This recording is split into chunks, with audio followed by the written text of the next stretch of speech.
সব চেষ্টা ব্যর্থ করে মারা গেল মাগুরায় ধর্ষণের শিকার ৮ বছরের শিশু। ৭ দিনের মধ্যে বিচার শুরু, জানালেন আইন উপদেষ্টা। সচিবালয় ও যমুনার পর এবার শাহবাগ ও কাকরাইল মোড়ের আশপাশে সব সভা সমাবেশ নিষিদ্ধ, ডিএমপির বিজ্ঞপ্তি। এনআইডি ইসিতে রাখতে অনর কর্মকর্তারা, দাবি না মানলে বুধবার থেকে সারা দেশে ৩ ঘন্টা বন্ধ থাকবে সেবা।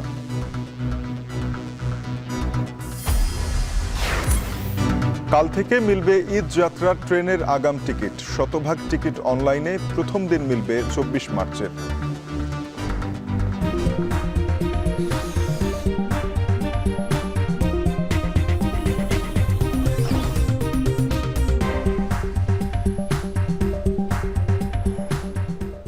স্বাগত। এখন বিকেলে পুরো আয়োজনে আপনাদের সাথে আছি আমি তানজিম শাফিন।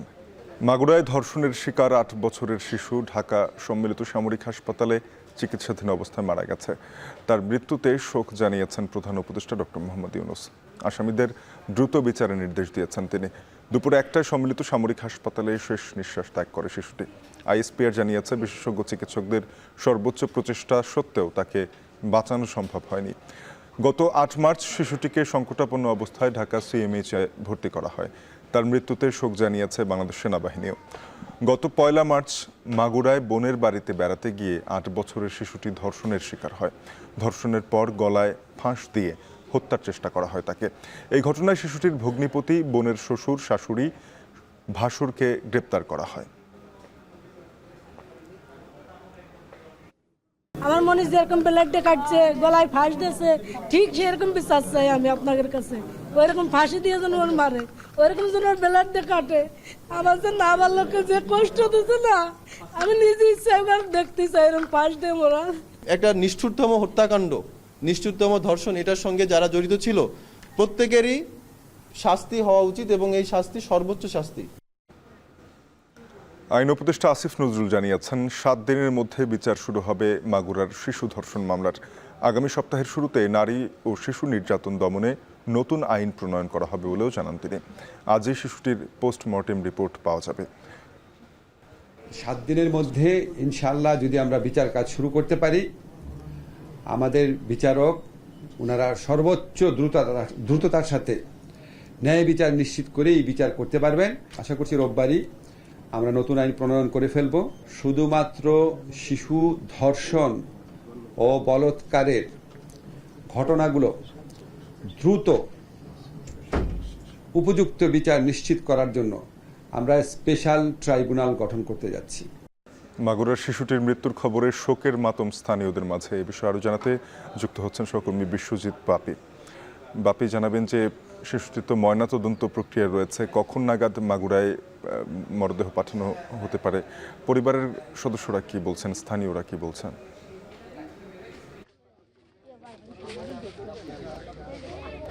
ধন্যবাদ শাফিন। আপনি যেমনটি বলছিলেন যে মাগুরায় যে শিশুটির পরিবারে এবং তার এলাকাবাসীর মধ্যে কিন্তু শোকের ছায়া নেমে এসেছে। তো আমি এই মুহূর্তে আছি শিশুটির যে গ্রামের বাড়ি, মাগুরা শ্রীপুর উপজেলার যে জারিয়া গ্রামে। এই গ্রামটিতেই কিন্তু শিশুটির পরিবার থেকে কিন্তু শোকের মাতম চলছে এবং তার যে আত্মীয় স্বজন, বিভিন্ন আত্মীয় স্বজন কিন্তু আসছে, তারাও কিন্তু আহাজারি করছে এবং এক কথায় টোটাল এলাকা কিন্তু শোকের মাতম সৃষ্টি হয়েছে।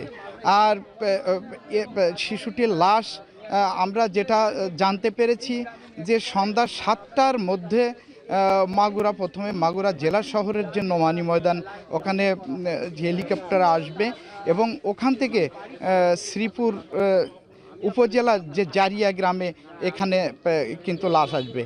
তো আমরা পরিবারের সঙ্গে কথা বলেছি, তারা যেটা জানিয়েছে যে পারিবারিক যে তাদের যে গৃহস্থান মাগুরায় যে জারিয়া গ্রাম, এই গৃহস্থানেই কিন্তু তাদের শিশুটির কিন্তু এখানেই কিন্তু জানাজা শেষে এখানেই কিন্তু মাটিচাপা দেওয়া হবে। আর আপনাকে জানিয়ে রাখি যে শিশুটি দীর্ঘ যে ৯ দিন চিকিৎসার জন্য যে বিভিন্ন হাসপাতালে থেকে কিন্তু আজ কিন্তু দুপুর ১টার সময় কিন্তু মারা গেছে। তো মাগুরা জারিয়া ধর্ষণের শিকার যে আসিয়ার গ্রাম থেকে এ ছিল সর্বশেষ। সচিবালয় ও প্রধান উপদেষ্টার বাসভবন যমুনার পার্শ্ববর্তী এলাকার পর এবার শাহবাগ ও কাকরাইল মোড়েও সব ধরনের সভা সমাবেশ নিষিদ্ধ করেছে ডিএমপি কমিশনার মোহাম্মদ সাজ্জাদ আলী স্বাক্ষরিত গণবিজ্ঞপ্তিতে জানানো হয়, বৃহস্পতিবার হতে পরবর্তী নির্দেশ না দেয়া পর্যন্ত সচিবালয় ও প্রধান উপদেষ্টার কার্যালয় যমুনা সহ ইন্টারকন্টিনেন্টাল মোড়, শাহবাগ মোড়, কাকরাইল মোড় ও মিন্টু রোডে সব ধরনের সভা সমাবেশ নিষিদ্ধ থাকবে। ঢাকা মেট্রোপলিটন পুলিশ আইনের ৭৬-এর ২৯ ধারা অনুযায়ী পরবর্তী নির্দেশ না দেয়া পর্যন্ত এই গণবিজ্ঞপ্তি বহাল থাকবে। এনআইডি সংক্রান্ত পরিপত্র মঙ্গলবারের মধ্যে বাতিলের দাবি জানিয়েছেন নির্বাচন কমিশনের কর্মকর্তা কর্মচারীরা। আর তা না হলে বুধবার থেকে সারা দেশে সকাল ৯টা থেকে বেলা ১২টা পর্যন্ত কর্মবিরতি পালন করবেন তারা। সকালে নির্বাচন কমিশনের সামনে এক কর্মসূচিতে ইলেকশন কমিশন অফিসার্স অ্যাসোসিয়েশন সভাপতি মনির হোসেন এ ঘোষণা দেন। এ সময় তারা বলেন, ইসি থেকে সরকারকে চিঠি দিলেও কার্যকর পদক্ষেপ না দেওয়ায় দেশব্যাপী স্ট্যান্ড ফর এনআইডি কর্মসূচি চলছে।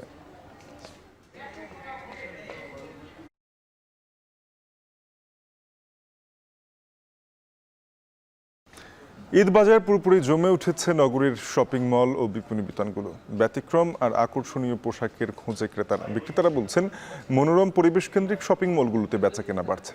ঈদের কেনাকাটার বিস্তারিত তথ্য থাকছে জাবেদ আবদুল্লাহর প্রতিবেদনে। ঈদ আরও বর্ণিল ও আনন্দময় করতে রাজধানীর বিভিন্ন বিপণী বিতান, শপিং মল আর ব্র্যান্ড শপে ক্রেতা উপস্থিতি বাড়ছে। বিক্রেতারা বলছেন, এবার নারীদের পোশাকের মধ্যে জামদানি, আফগান, পাকিস্তানি থ্রি পিস, কারুকাজের লেহেঙ্গা, নানা শেডের লং গাউনের চাহিদা বেশি। পছন্দের শীর্ষে রয়েছে তসর সিল্কের উপর নেটের শাড়ি। এছাড়া হালের ফ্যাশন ট্রেন্ডে দখল রয়েছে প্যাশেল্ট কামিজ ও কুর্তির। ছেলেদের পোশাকের মধ্যে বেশি বিক্রি হচ্ছে শার্ট, প্যান্ট, পাঞ্জাবি, রকিক্স, নস্ট্রাম, জিন্স, গ্যাবার্ডিং ও পোলো টি শার্ট। ক্রেতারা বলছেন, বেশিরভাগ পণ্যের দরই বাড়তি। কিছু পণ্য পছন্দ হলেও দাম গত বছরের তুলনায় বেশি। প্রতিবারই না দামটা বাড়তেই থাকে আমার মনে হচ্ছে, ওরকমটা খুব কমেনি। কসমেটিক্স আইটেম আছে, ম্যাচ করে জুতা আছে, তারপর যে প্রসাধনীগুলো আছে ওইগুলো আমরা কিনব। কিছু বিপণী বিতানে পোশাকের উপর ১৫ থেকে ২০% মূল্য ছাড় রয়েছে।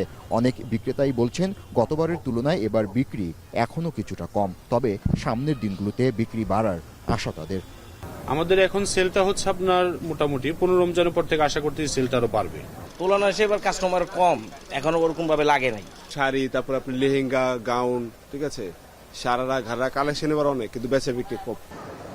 প্রতি বছরের মতো এবারও ঈদ কেনাকাটায় ক্রেতার নিরাপত্তায় নিশ্চিতে সতর্ক অবস্থায় আইন শৃঙ্খলা বাহিনী। জাবেদ আবদুল্লাহ, এখন, ঢাকা। আগামীকাল থেকে শুরু ঈদ উল ফিতরের রেলের আগাম টিকিট বিক্রি। শতভাগ টিকিট বিক্রি করা হবে অনলাইনে। প্রথম দিন মিলবে আন্তনগর ট্রেনের ২৪ মার্চের টিকিট। শুক্রবার সকাল ৮টা থেকে মিলবে রেলের পশ্চিমাঞ্চলের টিকিট, আর পূর্বাঞ্চলের টিকিট অনলাইনে পাওয়া যাবে দুপুর ২টা থেকে। ১৪ থেকে ২০ মার্চ যথাক্রমে ২৪ থেকে ৩০ মার্চের টিকিট পাওয়া যাবে। এছাড়া ফিরতি যাত্রার আন্তনগর ট্রেনের টিকিট বিক্রি শুরু হবে ২৪ মার্চ। এদিকে ঈদে ঘরমুখ মানুষের যাত্রা নির্বিঘ্ন করতে রাজধানীর কমলাপুর রেল স্টেশনে সিসিটিভি ক্যামেরা বসানো হবে।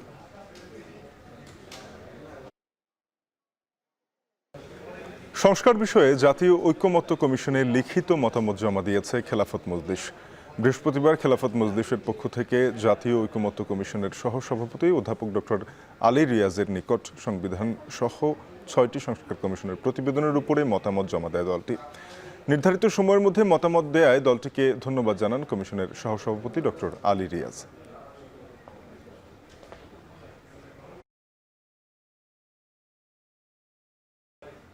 নাটোরে ঈদ উৎসবকে কেন্দ্র করে জমতে শুরু করেছে প্রসাধনীর বাজার। বিদেশি প্রসাধনীর বদলে দেশীয় ব্র্যান্ডের পণ্য ব্যবহারে আস্থা রাখছেন নারীরা। রঙিন মেহেদি, পোশাকে আভিজাত্য ও সৌন্দর্যের বহিঃপ্রকাশ, দেশের প্রসাধনীর প্রতি আগ্রহ বাড়ছে ক্রেতাদের। মাহবুব হোসেনের প্রতিবেদন। ঈদ যত ঘনিয়ে আসছে ততই ভিড় বাড়ছে নাটোরের প্রসাধনীর বাজারে। উৎসব ঘিরে বিভিন্ন মার্কেট, শপিং কমপ্লেক্স ও দোকানগুলোতে বাহারি প্রসাধনীর পসরা সাজিয়ে বসেছেন বিক্রেতারা। তবে এবার বিদেশি পণ্যের চেয়ে দেশীয় প্রসাধনীর মানে সন্তুষ্ট ক্রেতারা। অনেক সময় বিদেশি যখন প্রোডাক্ট আমরা না পাই তখন তো দেশি ব্যবহার করতেই হবে। বাংলাদেশি প্রোডাক্টের মধ্যে পন্স ফেস ওয়াশটা আর এখন চলতেছে আপনার রাঙাপড়ি নাইট ক্রিম, এটা অনেক ভালো। এটা যে মুখের ক্ষতি করে তা না, আমি এর আগেও ব্যবহার করছি, আসলে ফল পাইছি। বাজারে আসছি ফেস ওয়াশ কিনতে, আর হলো অলিভ অয়েল এগুলো কিনতে আসছি। বিদেশিগুলো নাই, তাই দেশি পণ্যই কিনেছি। নাটোরের সবচেয়ে বড় প্রসাধনীর মার্কেট উত্তরা সুপার প্লাজা।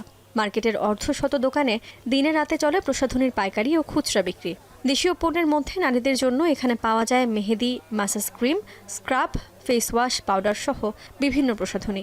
মেহেদি আপনার বিদেশি মেহেদি নেহা চলতো, কাবেরি চলতো, সেগুলো আসতেছে না। এখন আপনার স্মার্ট চলবে, মমতাজ চলবে, এগুলো মেহেদি বেশি চলবে। কাস্টমার বেশি দেশি প্রোডাক্টগুলো যাচ্ছে, যেমন মমতাজের ফেশিয়ালগুলো বেশি চলতেছে এখন পার্লারে। আপনার মমতাজের মেহেদি টেদি, স্মার্ট মেহেদি, এগুলো সবগুলো অ্যাভেলেবেল বেশি চলতেছে। উৎসব ঘিরে শুধু শহরে প্রসাধনী সামগ্রীর বিক্রি হচ্ছে শত কোটি টাকার। অন্যদিকে ডলারের মূল্য ও ভ্যাট ট্যাক্স বৃদ্ধি হওয়ায় বিদেশি পণ্যের আমদানিতে নিরুৎসাহিত ব্যবসায়ীরা। তবে দেশীয় প্রসাধনী ব্যবহারে উৎসাহিত করছেন ব্যবসায়ী নেতারা। বাণিজ্য মন্ত্রণালয় যদি এই দেশীয় পণ্যগুলোর প্রতি একটু সুনজর দেয়, তাহলে একটি দেশে বৈদেশিক পণ্য আমদানি না করে বরঞ্চ এই দেশীয় পণ্য বিদেশে রপ্তানি করে আয় করা সম্ভব। এবং আমাদের দেশে এবার ঈদে দেশীয় পণ্যের একটি বাজার অনেক বড় আকারভাবে দখল করেছে। আমরা যে পণ্যগুলো অন্যান্য ঈদে যে পরিমাণ বিক্রি করতাম, ঈদের পূর্বেই দেখা যাচ্ছে তার চাইতে বেশি এখন পর্যন্ত বিক্রি হয়ে গেছে। তো আশা করি আমরা দেশীয় পণ্যের বাজারটা ভালো মতো করতে পারবো। দেশীয় প্রসাধনীতে আস্থা রাখায় চাঁদ রাত পর্যন্ত জমজমাট বিক্রির আশা ব্যবসায়ীদের। এখন নাটোর। এই ছিল এখন বিকেলে। এখন টেলিভিশনের ওয়েবসাইট দেখতে ভিজিট করুন www.ekon.tv। যুক্ত থাকুন ফেসবুকে facebook.com/tv.ekon এবং ইউটিউবে দেখতে ভিজিট করুন youtube.com/c/ekontv।